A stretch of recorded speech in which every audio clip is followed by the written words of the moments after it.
bahagia. Siapa saja yang mentaati Allah dan Rasulnya pasti bahagia.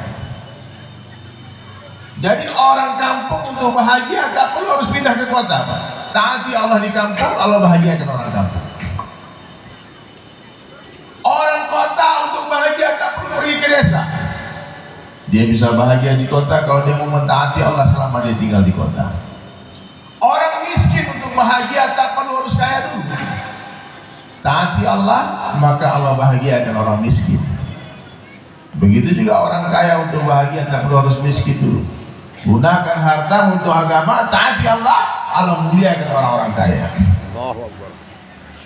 Nah, jadi banyak yang salah paham hari ini, hadirin, menduga-duga. Ya, padahal semua suasana keadaan yang kita sebut tadi, kaya, miskin, pejabat, rakyat, presiden, gubernur, wali kota, bupati, anggota dewan, itu semua adalah ujian dari Allah. Ya, sakit, sehat, sempit, lapang, itu ujian. Siang, malam, panas, dingin, kemarau, musim hujan, banjir datang. Alladzi khalaqal mauta wal hayata liyabluwakum ayyukum ahsanu amala. Sengaja aku menciptakan kematian dan kehidupan, kata Allah. Untuk apa? Untuk menguji manusia. Siapakah di antara kita yang paling ahsan amalnya, yang paling baik amalnya. Jadi kekayaan bukanlah sebuah kemuliaan, tapi ujian. Kemiskinan bukanlah sebuah kehinaan, tapi ujian. Apa ujian bagi orang kaya? Apakah dia bersyukur atau tidak? Apa ujian bagi orang miskin? Apakah dia bersabar atau tidak? Apabila ada orang kaya yang bersyukur, Allah muliakan dia dengan kemuliaan di dunia, di akhirat, di akhirat masuk ke surga dengan hartanya. Tapi apabila ada orang miskin yang bersabar dengan kemiskinan, dia taat kepada Allah, orang miskin akan dimasukkan 500 tahun lebih awal ke dalam surga daripada orang kaya yang bersyukur. Di bawah tangannya, nggak mungkin dia minta-minta. Tapi orang kalau tidak beriman, sekaya apapun, dia tetap akan jadi pengemis. Dia bukan mengemis di pinggir jalan, tapi dia pergi ke gedung-gedung pakai dasi, pakai jas, mengemis proyek. Oi,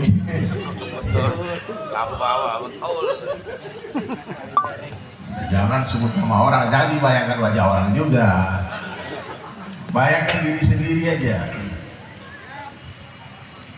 Paham? Nah, maka perkara yang paling penting dalam kehidupan manusia adalah perkara iman.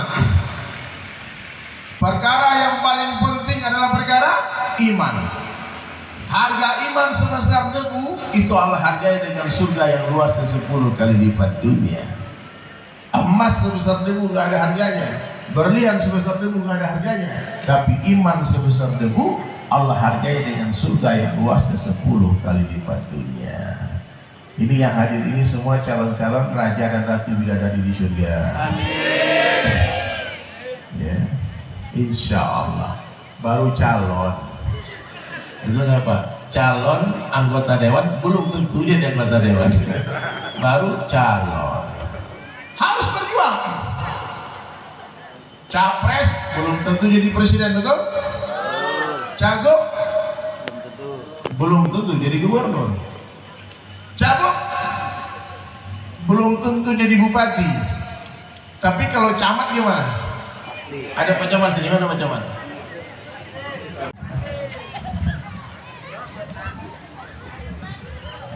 Di depan tar dulu. Ini gimana ceritanya? Masya Allah, Masya Allah. Baik, biar nggak ngantuk ya, kita semua bersenandung dulu ya, boleh ya? Ini teman-teman saya lagi live TikTok nih. Jangan lupa terbayar. Ini ibu-ibu tuh nonton tuh, ya. Udah barang di kamu.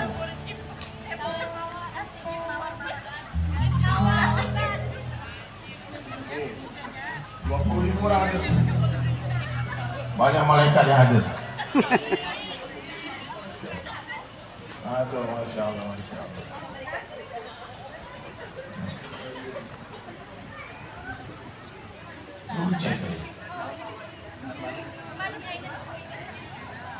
Nanti yang paling keras teriak matinya, paling panjang umurnya insya Allah. Yang nggak ikut kerja mati duluan. Coba sekarang nyalakan lampu handphone flashlight.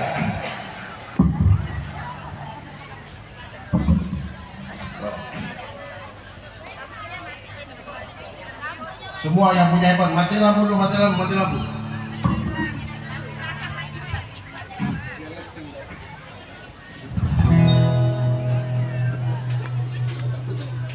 Cek tes dulu soalnya.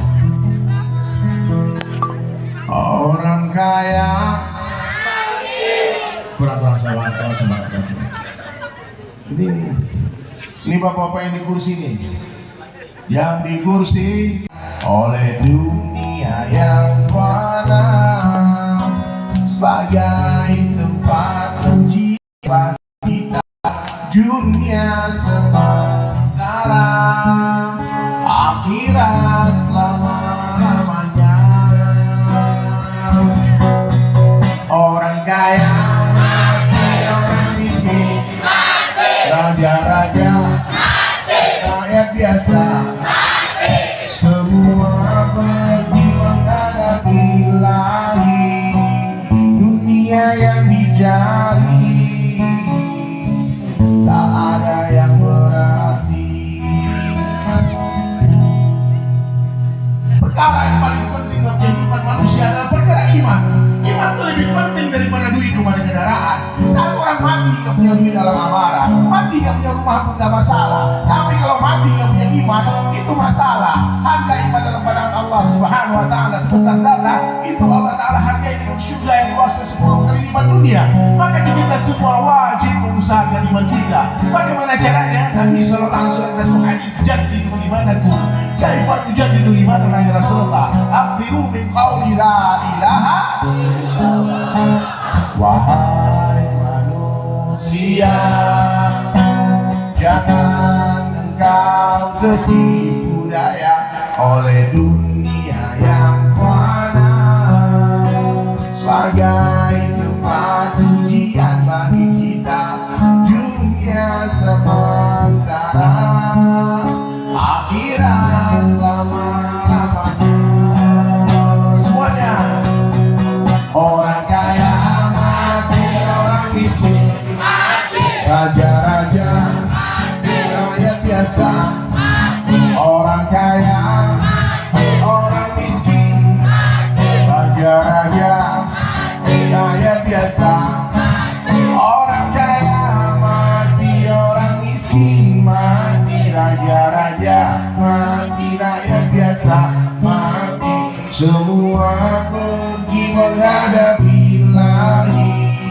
Dunia yang dicari tak ada yang berarti.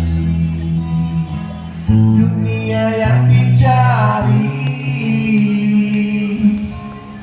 takkan dibawa. Tangan kita semua, Allah.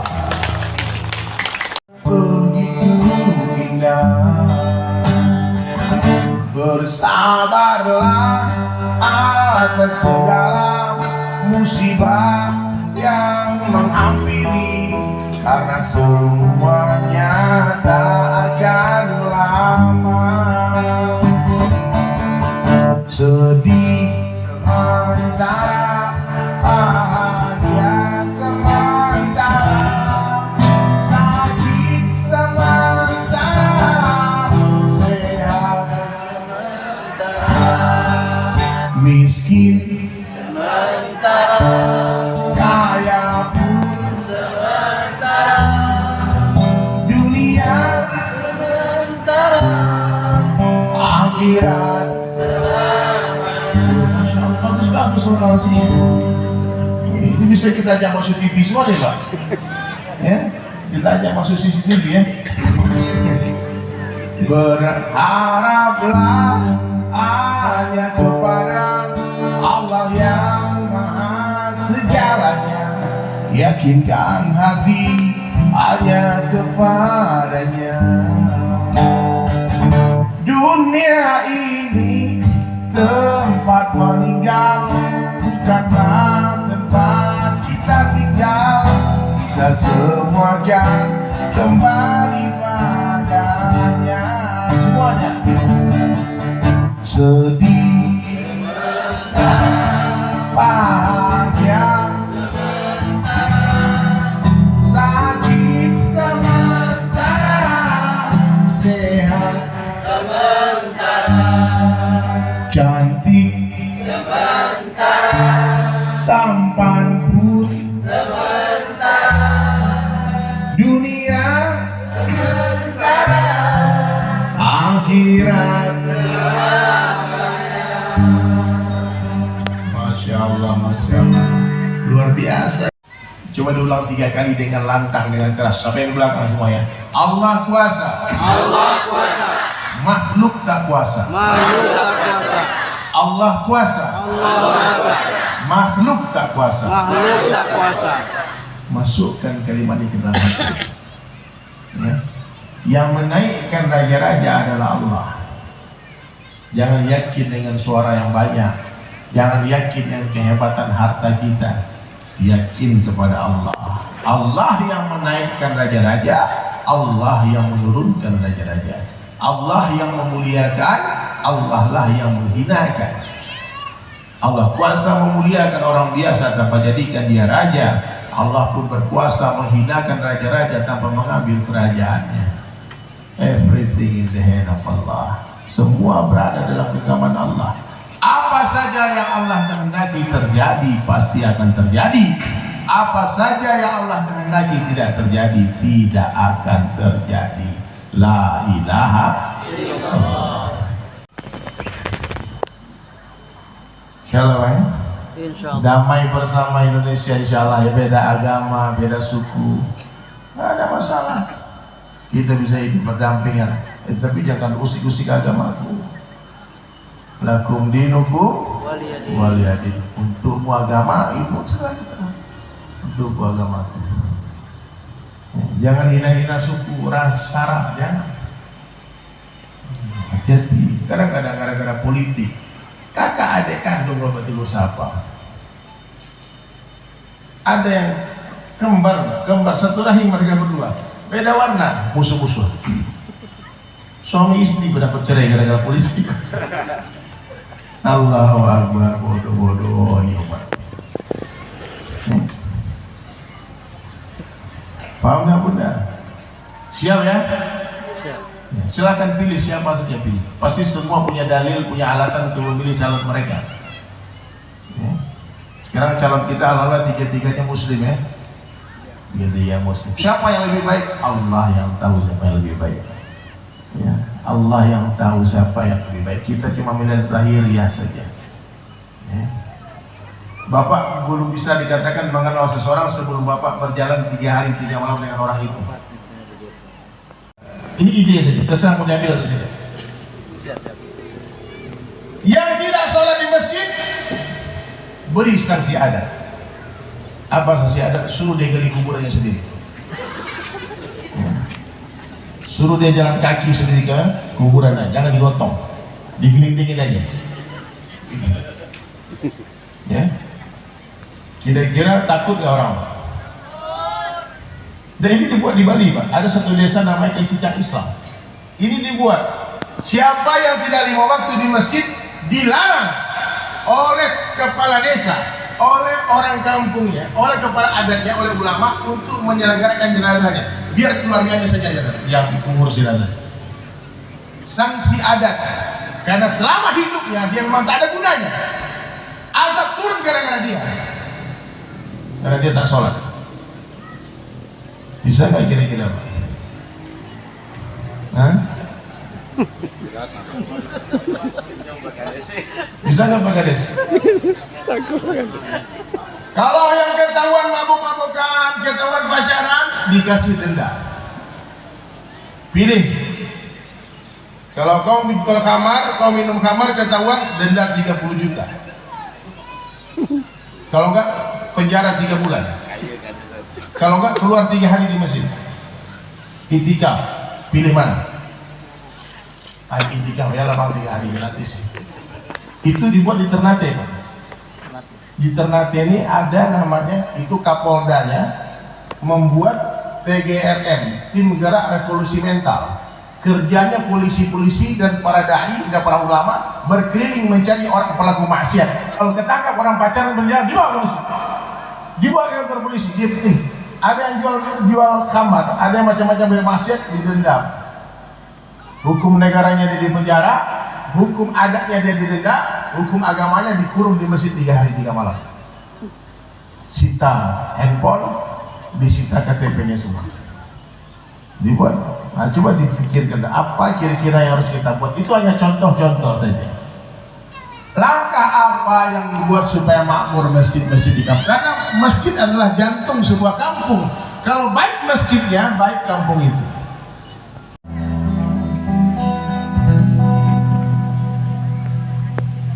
Berabad-abad jauh dari begitu tebal rasa rindu. Semoga kelak ku bisa bertemu denganmu ya Rasulullah. Rasa bangga menjadi umatmu, teruskan semua dakwah-dakwahmu, selawat dan beserta salamku untukmu ya Rasulullah. Siang-siang mencoba merayu, mengajak semua manusia bicara dari hati ke hati. Mari kita sholat malam ku menangis lagi, sibuk kepada aib sendiri. Semoga Allah pertemukan nanti denganmu ya Rasulullah. Ya Rasul, ya Rasul, salam salam alaika. Ya Nabi, ya Nabi, salam salam alaika. Ya Rasul, ya Rasul, salam alaika. Ya Nabi, ya Nabi, salam alaika. Rasa bangga menjadi umatmu, teruskan semua dakwah-dakwahmu, selawat dan beserta salammu untukmu ya Rasulullah. Siang-siang mencoba merayu, mengajak semua manusia bicara dari hati ke hati. Mari kita sholat malam ku menangis lagi, sibuk kepada aib sendiri. Semoga Allah pertemukan nanti denganmu ya Rasulullah. Semua salawat, satu salawat tercurah, 10 rahmat yang tercurah. Satu salawat yang terucap, 10 rahmat yang tercurah. Ya Rasul,